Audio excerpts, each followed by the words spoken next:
নমস্কাৰ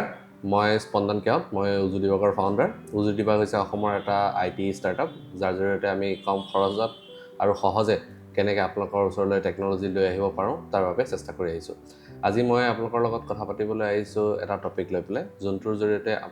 আপোনালোকৰ যদি নিজৰ কিবা প্ৰডাক্ট বা ছাৰ্ভিচ আছে সেইটো কেনেকৈ অনলাইনত চেল কৰিব তাৰ ওপৰত আমি আজি কথা পাতিম এতিয়া অনলাইনত চেল কৰা মানে এনেধৰণৰ যদিহে আপোনাৰ যিকোনো এটা প্ৰডাক্ট বা ছাৰ্ভিচৰ ব্যৱসায় ইতিমধ্যে আছে আৰু আপুনি অফলাইনত ইতিমধ্যে তাৰ ওপৰত ব্যৱসায় কৰি আছে বা আপুনি নতুনকৈ এটা ব্যৱসায় আৰম্ভ কৰিম বুলি ভাবিছে আৰু সেই ব্যৱসায়টোৰ যোনটো প্ৰডাক্ট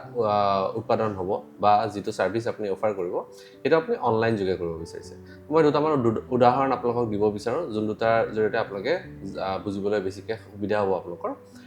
প্ৰথমটো যোনটো হৈছে সেইটো হৈছে যে ধৰা হ'ল আপোনাৰ এখন ৰেষ্টুৰেণ্ট আছে ইতিমধ্যে মানুহে আহি পেলাই আপোনাৰ ৰেষ্টুৰেণ্টত খাব পাৰে কিন্তু আপুনি ভাবিছে যে আপুনি ৰেষ্টুৰেণ্টৰ পৰা ফুড ডেলিভাৰী দিম বুলি ভাবিছে যে হোম ডেলিভাৰী মই দিম আৰু সেইটো মই অনলাইনৰ মাধ্যমেৰে দিম এতিয়া সেইটো ৰেষ্টুৰেণ্ট নহয় পেলাই এখন ফাৰ্মাচী হ'ব পাৰে এখন ফাৰ্মাচী নহয় পেলাই আন কিবা প্ৰডাক্টৰ এখন দোকানো হ'ব পাৰে গতিকে সেই সকলোখিনিকে এই উদাহৰণটোৰ জৰিয়তে মই আপোনালোকক বুজালোঁ দ্বিতীয়তে আৰু এটা হ'ব পাৰে ধৰি ল'লোঁ যে আপোনালোকৰ মাজৰ কোনোবা এজন প্লাম্বাৰ থাকিব পাৰে ইলেক্ট্ৰিচিয়ান থাকিব পাৰে বা কাৰ্পেণ্টাৰ থাকিব পাৰে এতিয়া আপোনালোকে কি ভাবিছে আপোনালোকে নিজৰ যোনটো ছাৰ্ভিচ আছে আপোনালোকে ইলেক্ট্ৰিচিয়ান এজনে নিজৰ ছাৰ্ভিচটো হওক বা প্লাম্বাৰ এজনে নিজৰ ছাৰ্ভিচটো হওক অনলাইন যোগে চেল কৰিম বুলি ভাবিছে এতিয়া যদিহে আমি অনলাইনত কিবা এটা বস্তু চেল কৰিব লাগে তেতিয়াহ'লে কিনো অপশ্যন আমাৰ হাতত আছে যিকোনো এটা প্ৰডাক্ট চেল কৰাৰ কাৰণে বা ছাৰ্ভিচ চেল কৰাৰ কাৰণে সেইটোৰ ওপৰত আমি অকণমান কথা পাতোঁ এতিয়া যদিহে আপোনালোকৰ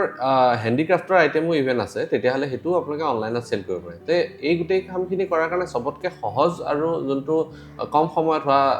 অপশ্যন আছে সেইটো হৈছে এমেজন ফ্লিপকাৰ্ট বা মিছ' জাতীয় যিবোৰ ই-কমাৰ্চ ৱেবছাইট ইতিমধ্যে এভেইলেবল আছে সেইবোৰৰ জৰিয়তে চেল কৰাটো এতিয়া সেইবোৰৰ জৰিয়তে চেল কৰিবৰ কাৰণে আপুনি এখন তেওঁলোকৰ ফৰ্ম থাকে অনবৰ্ডিং সেইখনক চেলাৰ অনবৰ্ডিং ফৰ্ম বুলি কোৱা হয় সেইখন ফিল আপ কৰাৰ যোগেদি আপোনালোকে সেইটো এমেজনে হ'ব পাৰে বা ফ্লিপকাৰ্টে হ'ব পাৰে বা আন কোনোবা ই-কমাৰ্চ ৱেবছাইটে হ'ব পাৰে সেইবোৰত আপুনি নিজকে চেলাৰ হিচাপে ৰেজিষ্ট্ৰেশ্যন কৰিব পাৰে এতিয়া এই চেলাৰ হিচাপে ৰেজিষ্ট্ৰেশ্যন কৰাৰ পাছত তেওঁলোকে ভেৰিফাই কৰিব আপোনাৰ ডকুমেণ্টছখিনি চাব হয়তো আপোনালোকক এটা ফোনো আহিব পাৰে এই গোটেই কামখিনি কৰাৰ পাছত তেওঁলোকে আপোনাক চেলাৰ হিচাপে এপ্ৰুভেল দিব আৰু এপ্ৰুভেল দিয়াৰ পাছত আপুনি নিজৰ প্ৰডাক্টখিনি তাতে এড কৰি পেলাই সেই বস্তুৰ যোগেদি চেল কৰিব পাৰে এতিয়া সেই প্ৰডাক্টখিনি আপোনাৰ বিভিন্ন ধৰণৰ মানে শাৰীও হ'ব পাৰে গামোচাও হ'ব পাৰে হেণ্ডিক্ৰাফ্ট আইটেমো হ'ব পাৰে আৰ্ট এণ্ড ক্ৰাফ্ট প্ৰডাক্টো হ'ব পাৰে যে যিকোনো প্ৰডাক্টেই আপুনি চেল কৰিব পাৰে যেনেধৰণে মানুহে এমেজনত গৈ পেলাই আপুনিও নিশ্চয়কৈ কিনে সেইধৰণে বেলেগ মানুহেও আহি পেলাই আপোনাৰ প্ৰডাক্টটো চাৰ্চ কৰি বা আপোনাৰ দোকানৰ নামখনটো চাৰ্চ কৰি এমেজন ফ্লিপকাৰ্ট বা ইত্যাদি ই-কমাৰ্চ ৱেবছাইটবোৰৰ পৰা আপোনাৰ প্ৰডাক্টটো কিনিব পাৰিব এতিয়া এই প্ৰচেছটো চবতকৈ সহজ কিন্তু তাতে এটা অসুবিধা এনেধৰণৰ আছে যে যি ধৰণৰ প্ৰডাক্ট তেওঁলোকে এলাউ কৰে সেই ধৰণৰ প্ৰডাক্টহে আপুনি ইয়াতে চেল কৰিব পাৰিব বা আপুনি তেওঁলোকৰ ইক'ছিষ্টেমৰ মাজতহে থাকিব লাগিব মানে তেওঁলোকৰ যোনখিনি কাষ্টমাৰ আছে তেওঁলোকেহে কিনিব পাৰিব বা আপুনি কাষ্টমাৰ নিজৰকৈ আপোনাৰ এটা ডেটাবেছ নাথাকিব বা আপোনাৰ নিজৰকৈ এটা ব্ৰেণ্ডিং নাথাকিব গতিকে এই গোটেই কামখিনি যদি আপুনি কৰিবলৈ বিচাৰে তেতিয়াহ'লে আপুনি এটা নিজাকৈ ৱেবছাইট বনাব লাগিব এই ৱেবছাইটটো একদম সাধাৰণ এটা ৱেবছাইটো হ'ব পাৰে য'ত আপুনি নিজৰ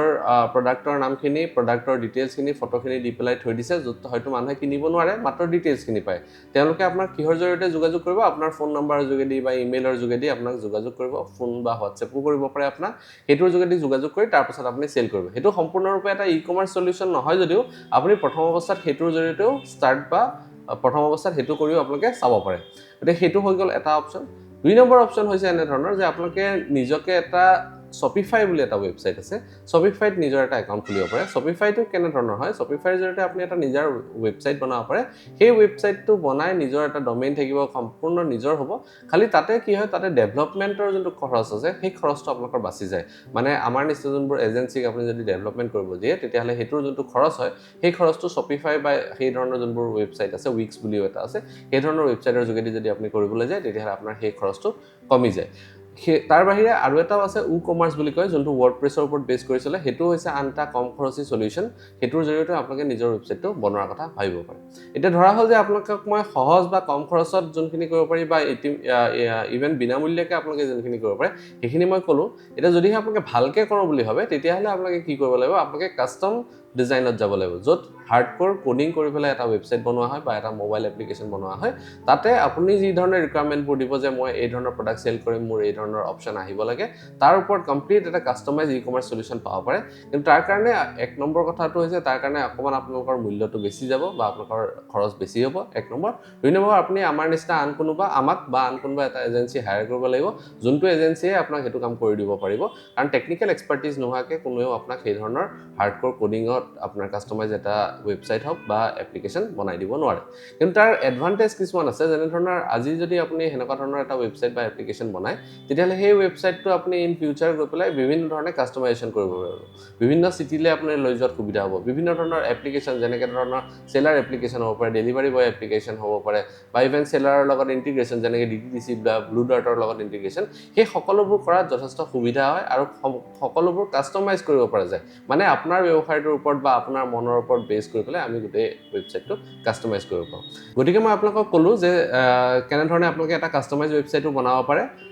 বা আপোনালোকে বিনামূলীয়াকৈও আৰম্ভ কৰোঁ বুলি ভাবিলে কেনেধৰণৰ এটা ৱেবছাইট বনাব পাৰে আপোনালোকক মই চমুকৈ গোটেই কথাখিনি আকৌ এবাৰ কৈ দিছোঁ সেইটো হৈছে যে আপুনি যদি প্ৰথমতে একেবাৰে সহজকৈ বনাম বুলি ভাবে তেতিয়াহ'লে আপোনালোকে উইক্স বা আপোনালোকৰ Shopifyত বনাব পাৰে সেই Shopifyত বনালে খৰচটো কম হয় আৰু হেতুত অলৰেডি কিছুমান টেমপ্লেট থাকে সেই টেমপ্লেটবোৰ চুজ কৰি আপুনি বা অলপ যাৰ টেকনিক্যাল নলেজ আছে তেওঁলোকে আপোনালোকক সেই কামটো কৰিব পাৰে যদিহে আপোনালোকে WordPress বেছ বনাম বুলি ভাবে তেতিয়াহ'লে eCommerceৰ ইউজ কৰি পেলাই আপোনালোকে বনাব পাৰে হেতুৰ খৰচটো কম হয় কিন্তু এই দুইটাতে অসুবিধাটো এইটো হয় যে কাষ্টমাইজেশ্যনৰ এটা লিমিটেশন থাকে আপুনি বিভিন্ন ধৰণে কাষ্টমাইজেশ্যন কৰিব নোৱাৰে আৰু যদিহে আপুনি কাষ্টমাইজেশ্যন কৰোঁ বুলি ভাবে একদম কমপ্লিট এটা eCommerce সলিউশন ল'ম বুলি ভাবে তেতিয়াহ'লে কোনোবা এটা হাৰ্ডক'ৰ eCommerce সলিউশন দিয়া এজেন্সিৰ জৰিয়তেহে আপুনি ল'ব লাগিব য'ত তেওঁলোকৰ টেকনিক্যাল এক্সপাৰ্টিজটোৰ জৰিয়তেহে এই ৱেবছাইটটো বনোৱা হ'ব আৰু এই ৱেবছাইটটোৰ এডভান্টেজ এইটোৱে হয় যে আপুনি সম্পূৰ্ণৰূপে কাষ্টমাইজেশ্যন ইয়াতে কৰিব পাৰে